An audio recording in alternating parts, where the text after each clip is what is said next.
Hello, ladies and gentlemen. It is I, Brandon, back again with Critical Failure.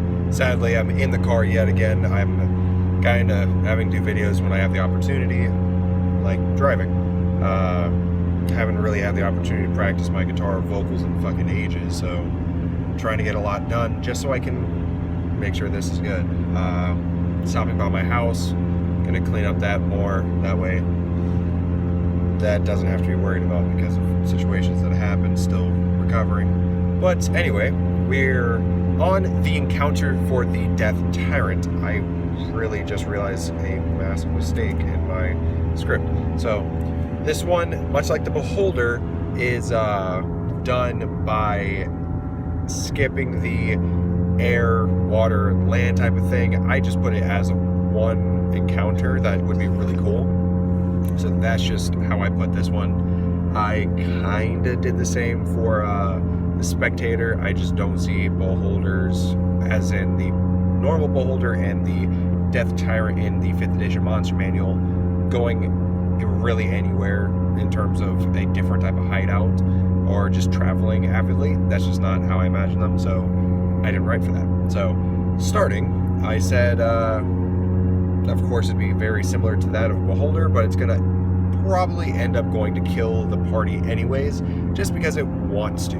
Not because it's crazy or anything, it just really wants everything to die. It's a lot like fucking Orcus. It just wants dead things all around it.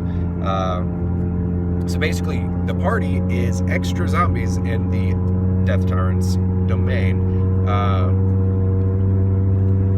I kind of view that the Death Tyrant would use its anti-magic cone to disable magic casters, so something like a sorcerer, a bard, or a wizard, something like that, to where they can't use their magic to attack from afar with very powerful spells or destroy undead or anything like that with its anti-magic cone. So basically, he just focus on a creature or creatures at a time that fit inside the anti-magic cone and actively use his rays to attack them or get them to attack each other, get them basically disabled, while the zombies basically more or less take care of the lesser related people, so like the barbarian, the fighter, the martial classes basically. Because to a Beholder, if it's far enough away, it's very unlikely that you're going to get hit by one of these martial classes, unless you're a ranged class or a ranged fighter, basically. So I said that the Death Tyrant doesn't really care if it's showered with praise or cowered under, basically the party cowers under it. It just wants to kill them. So I imagine that the second that it can, it will. Like, no fucking hesitation. I figured that it would focus on the weaker members, so if there's anyone hurt already, the wizard, of course, the sorcerer, both I think start with a D6 of health, so that would be a very good thing, because these things have been alive in terms of Beholders or undead for a long time probably, so they understand how this shit works.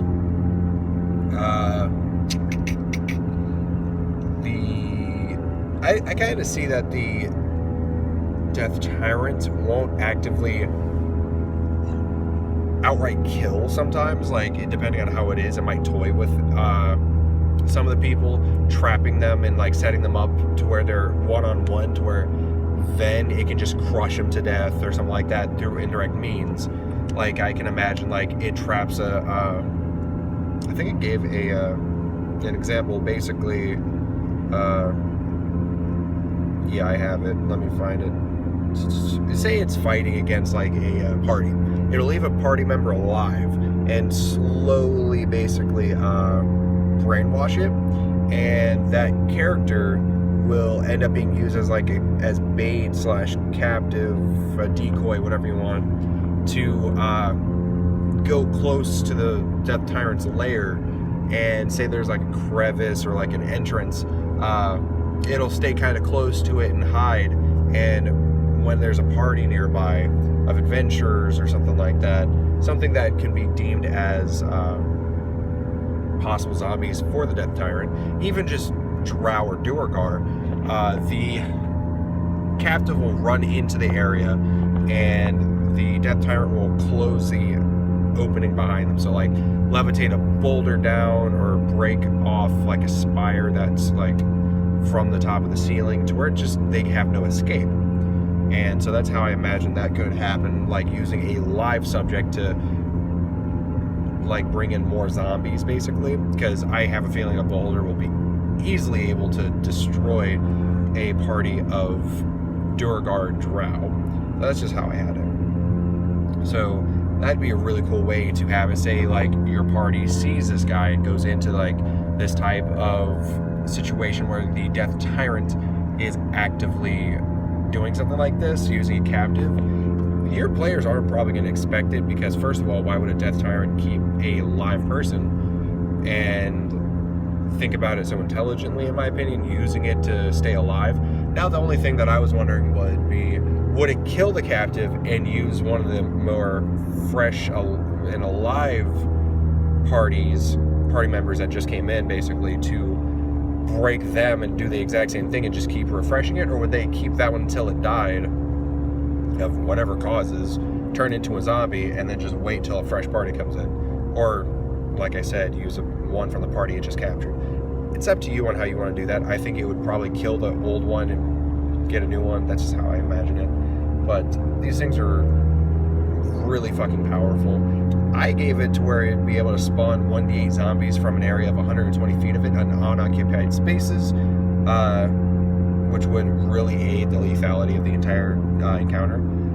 And I said, depending on where the Death Tyrant is and what type of like treasure you want, it might have a spectator guarding a special item or area to keep out any sort of unwanted attention to that area. So say like it has a very special item that's basically is like the treasure of treasures, it probably has a spectator there trying to make sure that there's nothing going to be there except itself. So that's what I wrote for the Death Tyrant. Thank you guys for watching. Please leave a like and subscribe as I bring you more D&D content in the future.